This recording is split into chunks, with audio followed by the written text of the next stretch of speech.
presentation I've ever seen. Well, so anyway, it's my extraordinary pleasure to introduce our moderator.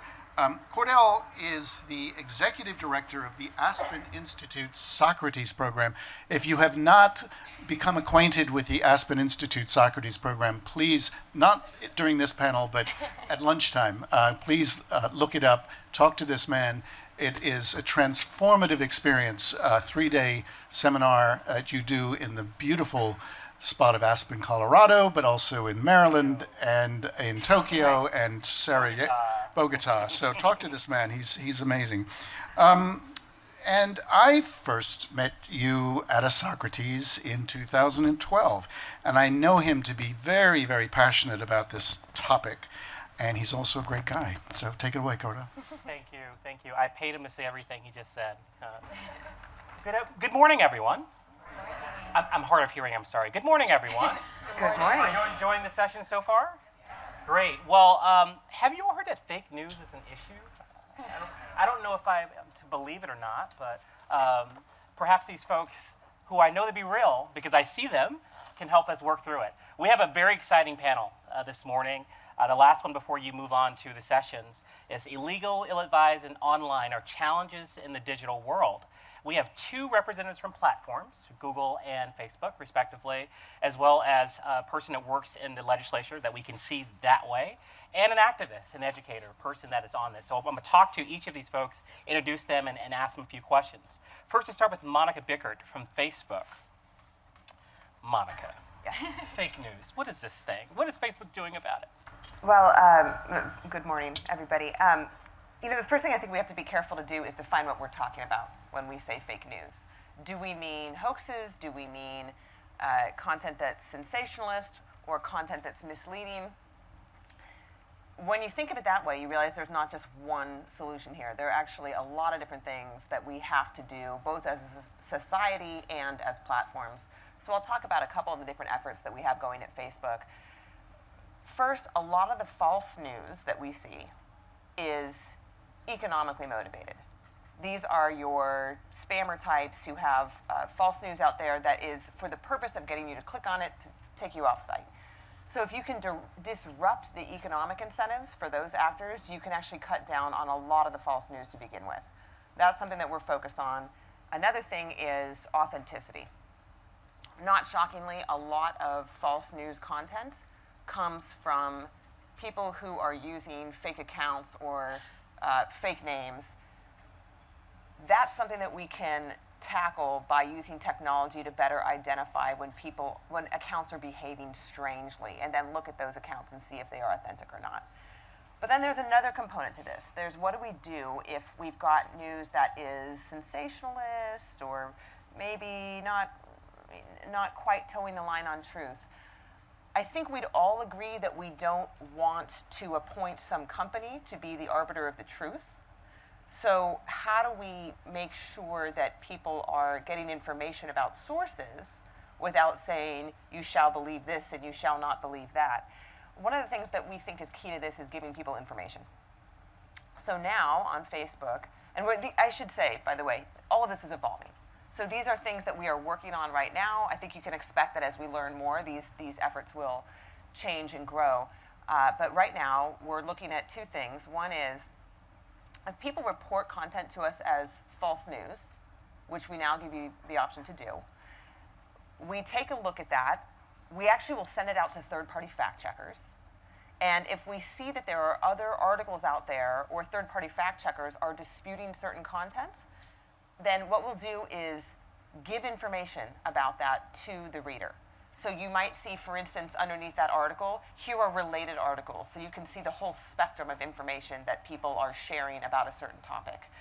We, in some cases, will have a little eye on the article. You click on the eye, and it gives you information like, here's the source who's publishing this news story, and an internet search shows that, including Wikipedia and everything else, shows this is how credible this source is, or here's some information about that source. So it's getting this information into the hands of the reader. And then finally, I don't want to go on and on, but I'll name 2 other things, and then I'm happy to answer questions about it later. One thing is making sure that we are helping responsible publishers better use social media. I think it's no secret that the landscape for these publishers is changing. And if they're going to be relying more on online platforms to get their content out there, then we have to be doing our part to actually make that work for them. So we're working through the Facebook Journalism Project, which we launched back in January, with publishers. We've already talked to more than 2,600 publishers about what will work to help their business model succeed in the online world. And that's everything from how do you actually get people to subscribe to your content? How do you build up loyalty? How can you financially run ads in your story while people are accessing it online? And we've already rolled out some product improvements that are designed to help those publishers better optimize on social media.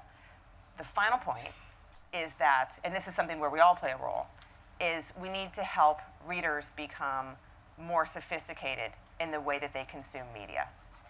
As the mother of 2 teenagers who are getting a lot of their news online, this is something that I see as, it's something we do as parents, it's something we have to do in society, is get people to learn how to look at a source and how to look at a story critically. What we're doing to help that, we're working with digital literacy and media literacy campaigns around the world, including through the Arizona State University School of Journalism. We're also, as part of that, putting out trainings and public service announcements that we've piloted in 14 countries already that are helping people identify when a story might be false and helping them look critically at who is behind the story. Great. Now you have fake news, questionable sources, and then you have outright illegal behavior. Danielle Melfi from Thorn, talk to us about what Thorn is doing, their priorities for the year, and specifically how you're working to protect more children online. Yeah. Thank you so much for having me here today. So Thorn, we are a nonprofit that builds technology to defend children from sexual abuse. Our work spans 3 key pillars. The first is accelerating victim identification. So we manage 2 products for law enforcement to assist with their investigations, both with domestic minor sex trafficking and internationally with child sexual abuse material in the dark web. We also work on deterrence. So in partnership with Google and Microsoft, we run the largest online deterrence program for people seeking child abuse content in the open web and in peer-to-peer, and work to direct them to help resources. And lastly, we work on disrupting platforms. So there's a lot of familiar faces in the room, so we work with you all on how are you making your platforms safer for kids and hostile to abuse. So in terms of illegal content and some of our big focuses this year, we do work in child pornography or child sexual abuse material, which is in itself completely illegal content. We work to remove access to that in the open web, and we really believe that most of that new content and the worst of the worst is really first produced in the dark web. So we're working with law enforcement there to help accelerate how are we identifying this new material and removing it before it can even hit the open web and span to hit more folks like us in this room who are accessing anything online. Great, great. Simon Morrison, recently of the UK, so you're going to win the award for better accents on this panel. Of Google, tell us about what your first impressions are of your new home in DC and some of this work you did around, what is this, Be Internet Awesome game? Sure. So of the UK, but not from there, so Jamaican, perhaps you'll find that accent. Therefore, the better accent, that's what I meant. But in terms of differences, I think there's a sort of classical difference that I expected, which is a greater emphasis on making speech available in the US, First Amendment rights, freedom of speech, and so on. But what struck me coming from Europe is how much the conversations are converging. That is to say, how much policymakers in both places are increasingly thinking about how to, about what responsibilities platforms should have for getting rid of preventing access to illegal content. And I think, I see a couple of strands emerging in that space. One is sort of strict content regulation. Well, these are just the new publishers. Let's regulate them like publishers. And we make strenuous arguments as to why that's the wrong approach and why that threatens the openness and dynamism of the web and of platforms. And then the other approach is more collaborative, and we've done a lot of work with companies like Facebook, with organizations like Thorn, and with governments, around things like sharing hashes of videos for child abuse content and hate speech content, and other measures, which I'm happy to go into. You mentioned the Be Internet Awesome game and program, which is more than that. There are also training materials for teachers and other materials. That is a digital literacy program because we think in addition to focusing on protection, you need to focus on empowering parents and children and on educating them.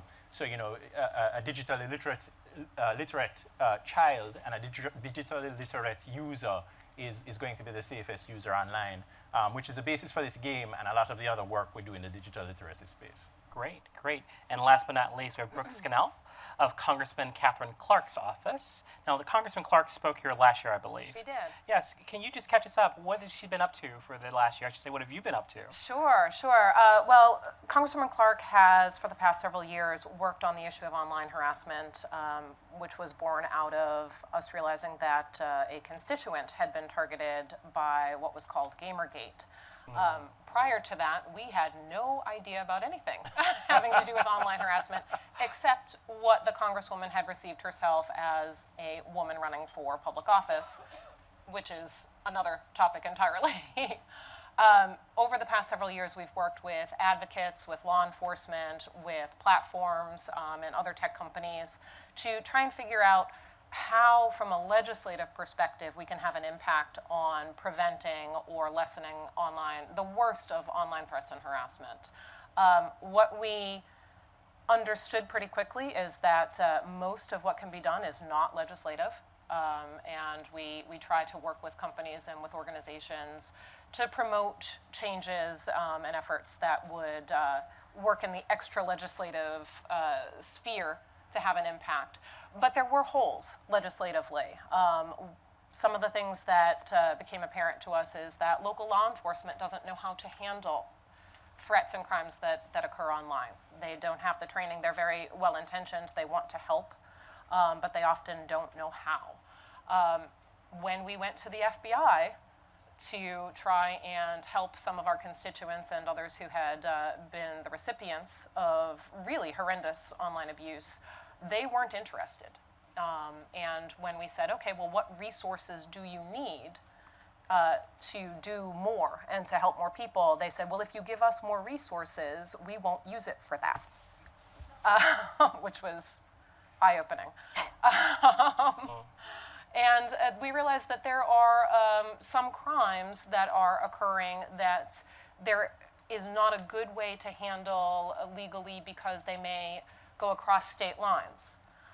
Or there may be a circumstance where they are being wildly overcharged or undercharged because the criminal code has not kept up with technology. Some examples of that are doxing, the intentional distribution of personal information to harass or threaten or have a mob harassment type situation, swatting, the hoax calls or emails even to promote to provoke rather a law enforcement response in an emergency situation. That was a standalone bill that she filed, and then shortly after, the Congresswoman was then swatted at her home.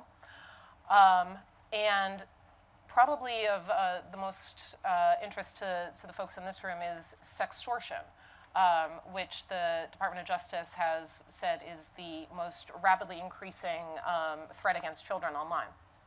And so sextortion, when someone threatens to release sensitive information in exchange for money, sexual activity, or nude images, is something that we are seeing just growing by leaps and bounds, and there aren't areas in the criminal code that deal with it specifically. So what Congresswoman Clark has done this year is put all of those elements together in one comprehensive bill, the Online Safety Modernization Act, which is bipartisan, which is a minor miracle right now. And we are excited about the momentum that it is getting, not only from tech companies and platforms, advocacy groups, as well as groups like the FBI agents and people who deal with this on a daily basis. So we're excited that we might be able to see some movement on that and make some progress. Okay, let's get real. Since we're on the Hill, let's continue there.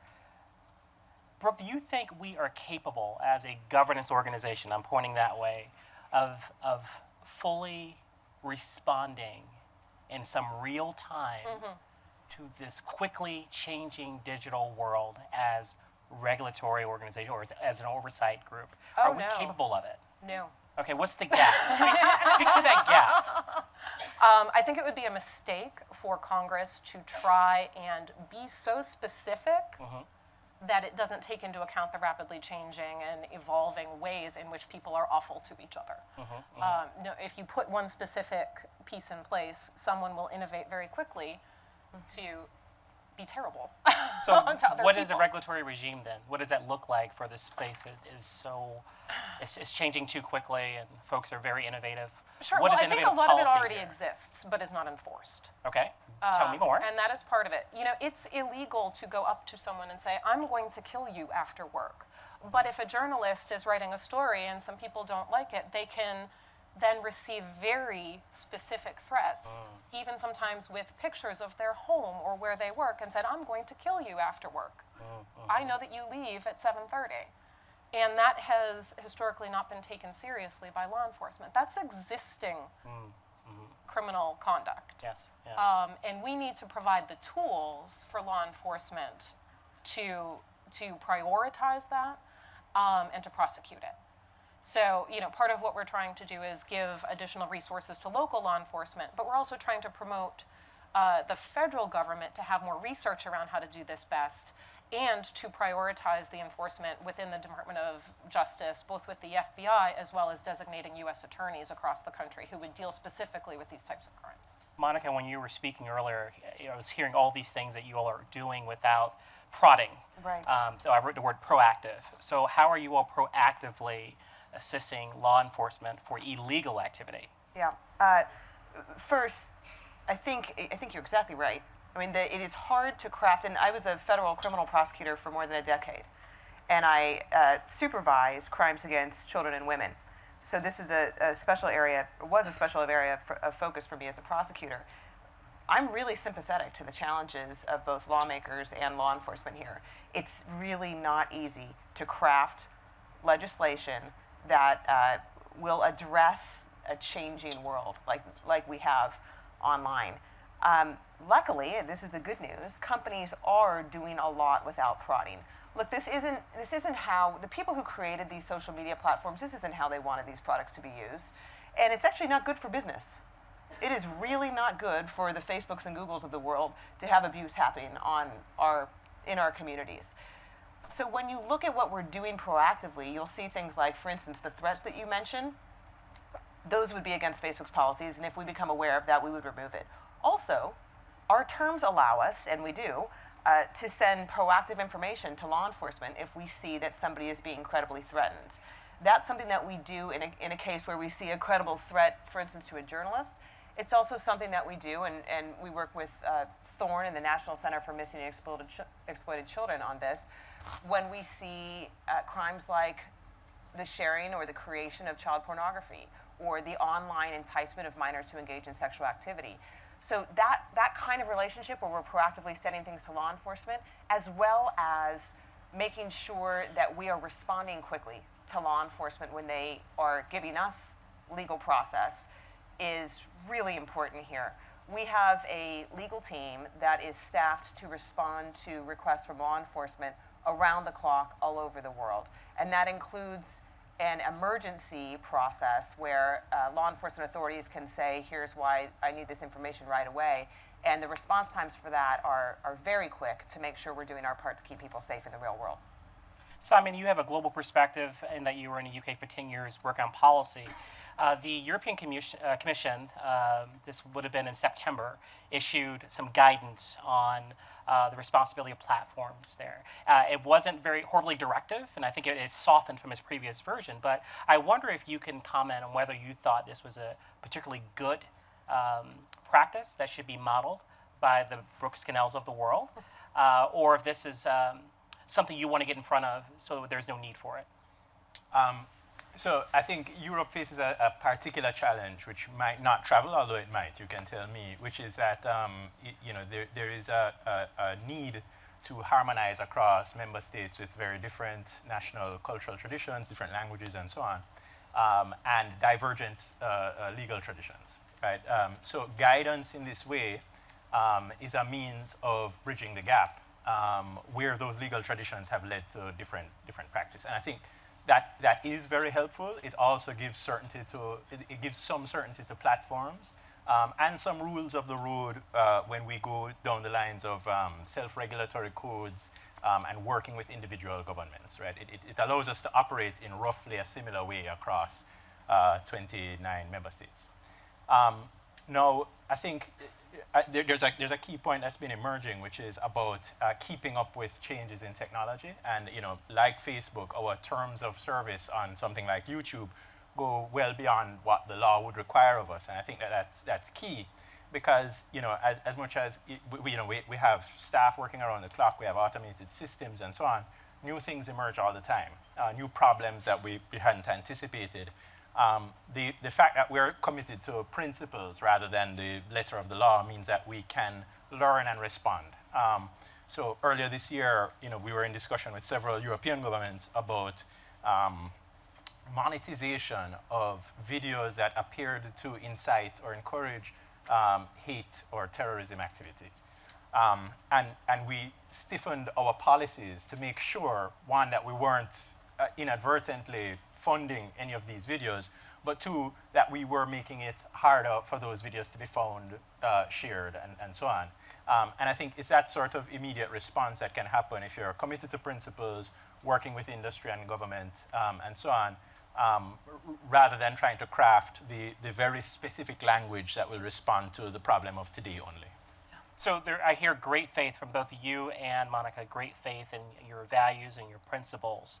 I wonder, how are you communicating those things to users? We don't read terms of agreement. You know that. It's just too long. Don't read it. So how do I know that I can't say I hate the president and you all won't turn me in to the Secret Service? So we have... we have I don't hate the president, by the way. Just don't turn me in, please. It's interesting you raise that example, because there's, of course, balance of free speech. Yes, an absolutely. important notion to keep in mind. But let's say that there is speech which is counter to our terms of service. We have flagging tools, and we rely on our community. 98% of our flags are reviewed within 24 hours. We get about 200,000 flags a day on YouTube, right? So that system is working well. In addition, we have trusted flaggers, some super users who are out there looking for bad content. In addition, I think it's important to focus on counter speech, to focus on positive speech. In a lot of these areas that we deal with that are troublesome around things like extremism, gender violence and gender relations, and so on. To that end, we have many programs. I'll flag one, the Creators for Change program, in which we've funded to the tune of $1 million US, creators who are already speaking up and building communities around positive messages against extremism and other social issues. We've also funded NGOs in this space to do similar work. So I think it's also important to promote the positive voices in this area. Did you have a Yes, I agree. And in fact, there's a lot we do collaboratively. These companies work together, not just on removing bad content, but on promoting counter speech. I wanted to point to one effort that we recently launched with Thorn, which is a public service announcement that will hopefully help young people speak up when they are in a situation where they're being sexually extorted. Part of this is a challenge for lawmakers. Part of it is technological. How do the companies find this content, remove it, report it to law enforcement when it's appropriate? But part of this is, as a society, making sure that we are helping victims, and especially young people, know how to respond to these new and horrific situations that they might find themselves in. That PSA that we've launched collaboratively with Thorn is an example of how we can proactively reach out to people and get them to take advantage of the resources that are out there. So Danielle, you see some pretty rough stuff. work with some very difficult issues, especially as parents, and we're very concerned. From your perspective, do we need cyber bullying legislation? So Thorn doesn't work on, I'd say, cyberbullying per se. Where we really work on is that intersection with sexual abuse. So I think sextortion is a great example. When Thorn first started our work, we were learning about this issue of sextortion. It kept popping up from law enforcement and people in the tech industry. This is a trend that we're seeing, and we don't know how to respond. So when Thorn, we always begin with research. So we worked with Facebook and actually posted a survey on their site to try to get user feedback on how were they seeing sextortion. Did this happen to them? We expected maybe a few dozen, 100 responses. We had over 1,600 people respond to share their stories of how sextortion happened to them. Only one in three of those people, for those folks who responded, it was the first time they ever told anyone about this abuse. So in that case, there isn't anything that legislatively you can do if people do not feel like they can report this problem. And if you can just speak a little more, are people stealing other folks' photos? Are these former intimate partners that are using material they already had voluntarily? I mean, how is this coming about, generally speaking? Yes. Yeah, so it happens in a variety of different ways. One of the examples that is most commonly known is what you just mentioned. An individual might share intimate images of themselves in the context of a safe and consensual relationship, and then something changes. The relationship goes wrong, and those images are then broadcast and shared, whether on different social media platforms, emailed to classmates. It can happen in a variety of ways. And that individual where that abuse happened, they often don't have an outlet or where to go. They are shamed, they are blamed, and that's really not the approach that we take, and especially with Facebook in this PSA. So if you check it out, it is stopsextortion.com. We have a website that's dedicated to sharing this video, and where it starts is just saying, so a thing happened. We don't want to know how it happened, why it happened, but this thing happened to you, and we want you to know that there are resources. We want you, if you're hearing about this to a friend, offer them help. And if this happened to you, report it to a friend. So in the video talks about just what is this issue, how you might understand what is happening to you is sextortion, because often kids don't know that word. They're like, what is this thing? That didn't happen to me. This can't be illegal. So the video talks about, defining what sextortion is, and also lays out help for resources for educators, for caretakers, for policymakers, for tech companies, of what can they do in their part in this fight. One of the most important parts of us for this video, and since it launched in September, we had over 1.2 million teens view this video. We pushed it out on Facebook, Twitter, and Instagram in partnership with our partners there. But within the video, we have information on how to contact the crisis text line, because we want kids to know that there's someone who can help them. Great. So last question I'll ask of the panel before we open up to questions. Everyone can join in on this one, starting with Brook. Is there more we can do for international, attacks from international sources, legislatively, as a platform, as an educator, and as a platform? Well, I think you're certainly going to see some attempts to deal with that. It is of grave concern to most people on Capitol Hill, not all. I have no idea what you're talking about. So I do think that you're going to start seeing some proposed legislation. But I do think that it is going to have to be a cooperative effort between regulators and platforms. And I don't think that if the government just tries to crack down, that it's going to work. And I don't think that having just a government response without the input of the people who are dealing with this on a daily basis is going to be effective either, because it would be a snapshot in time rather than something that is drafted in such a way that it can be a framework that law enforcement and tech can then use to make sure this doesn't happen again. I would echo that. I think it needs to be collaborative between government and industry. and it needs to lay out sort of clear rules of the road so that business knows how to operate. I think important in all of this is that you have large businesses like Google and Facebook, but we can't forget that there are smaller businesses that need to know how to operate, have much less resource in terms of legal teams and finances. Yeah. Now, and one of the things that Thorn is really focused in 2018 is what are those solutions for small to medium-sized companies. You all have teams, you have systems, you have processes that you've built over the past few years of how to respond to different types of abuse. These small to medium-sized companies don't have that. And as they're growing their businesses, they're focused on growing their businesses, not thinking through how they're not even thinking about the types of abuse that can happen on their platforms. So that's what we're really invested in 2018 is what are those systems and processes that we can offer to small to medium-sized companies so they can step up to the plate and we can all make our platform safer for kids. I think that's right. And one of the nice things we're seeing is this is a space where it's pretty easy for the public sector, for civil society, for the tech companies, both large and small, to collaborate because everybody wants the same thing. A good example of that, the Child Safety Hackathon that we've held at Facebook for 2 years, we just held the second one in May.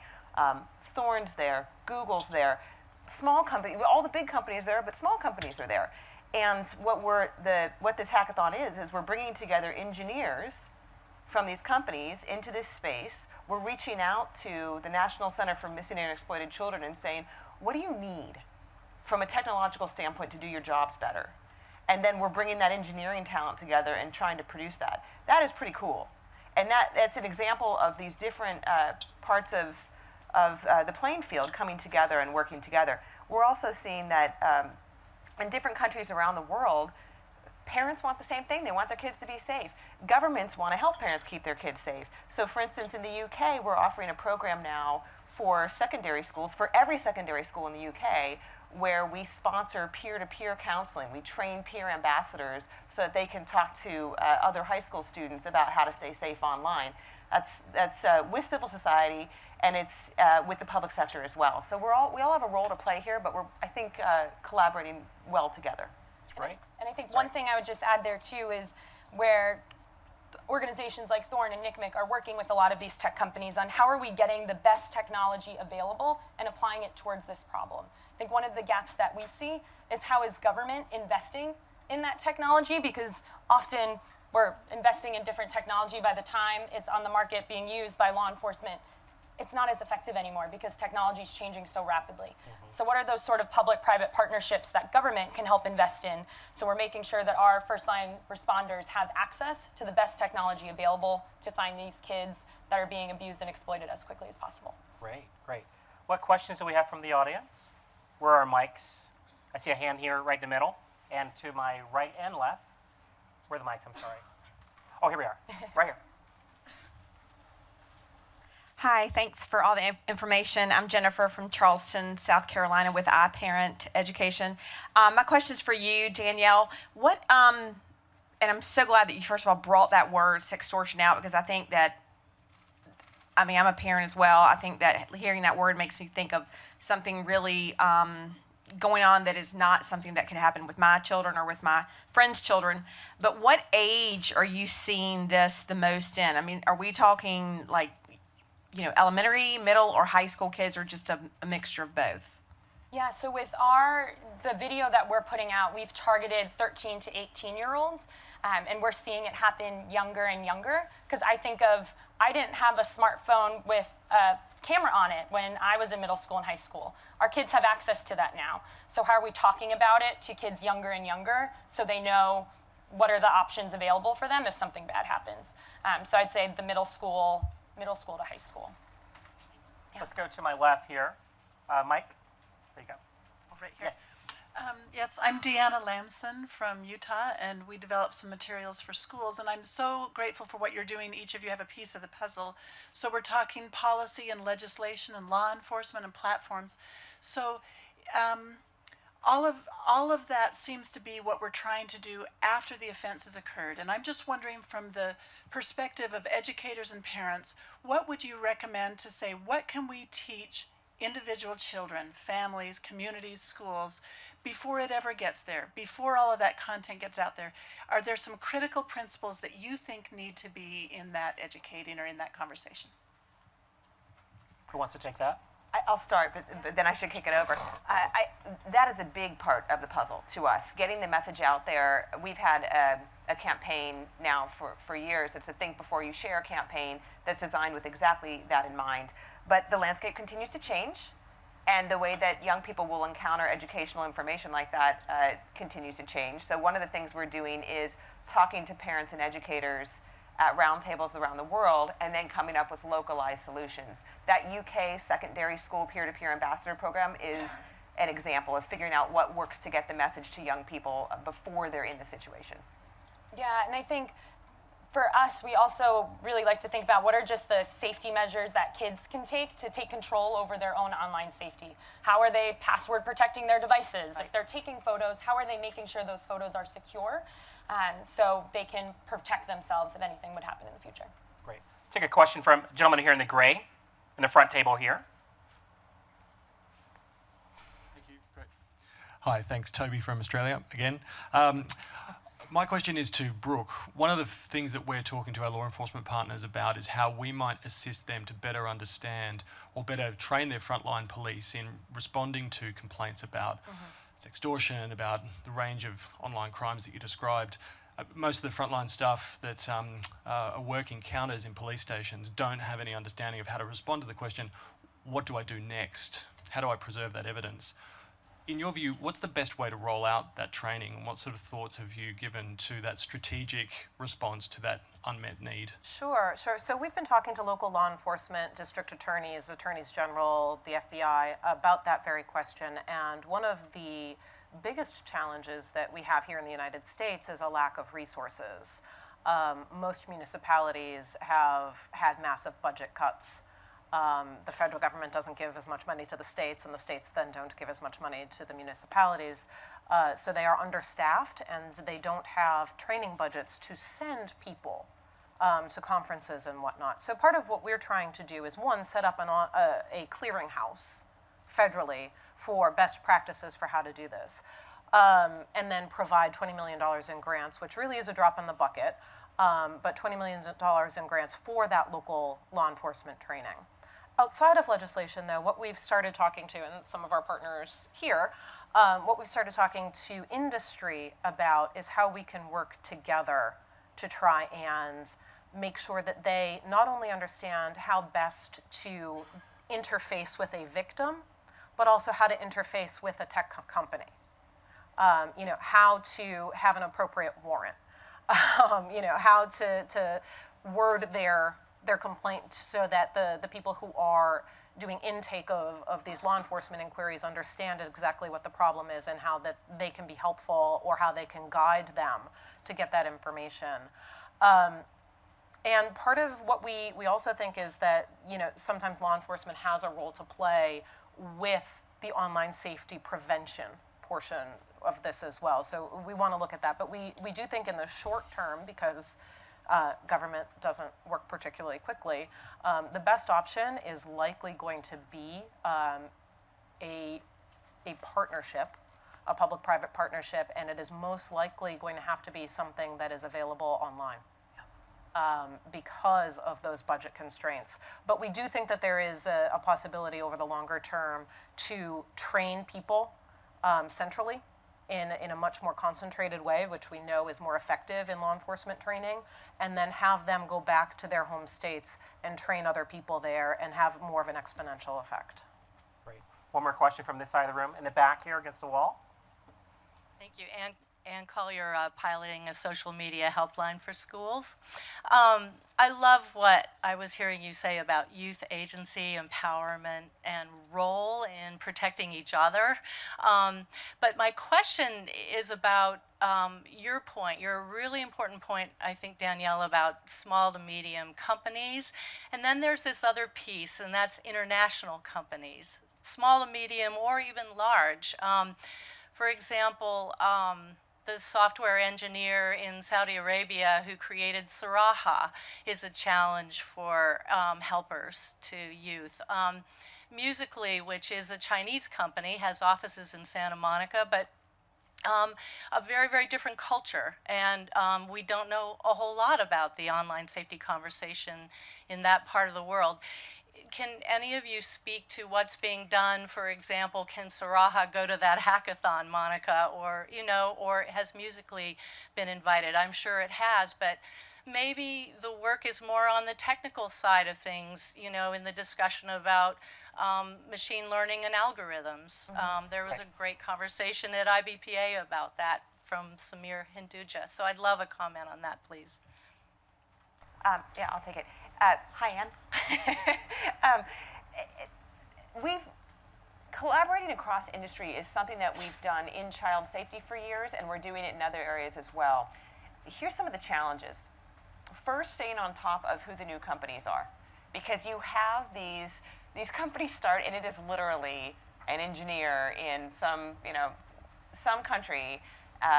Something about their service catches the attention of a group of teens, and there you go.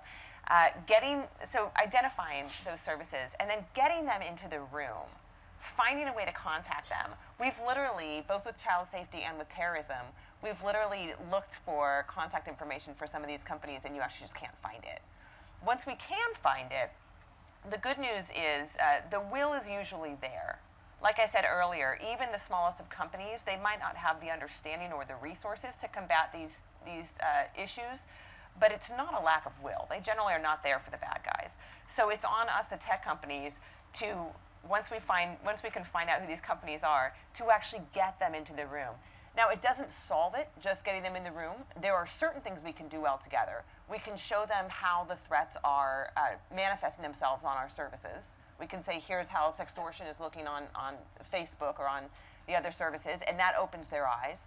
We can share some technical solutions, like the software that Microsoft developed around hashing photos of child pornography, and there are other technical solutions that we can share. But when you get into the algorithms and the machine learning and that sort of thing, that tends to be very platform specific. These platforms work in different ways. We have at Facebook, we have classifiers that we're training based on how content is appearing on Facebook, and it doesn't necessarily translate to other services. So there's some challenges there. Well, there you have it. We've heard it is on the platforms to ensure trust. Ladies and gentlemen, please join me in thanking this outstanding panel.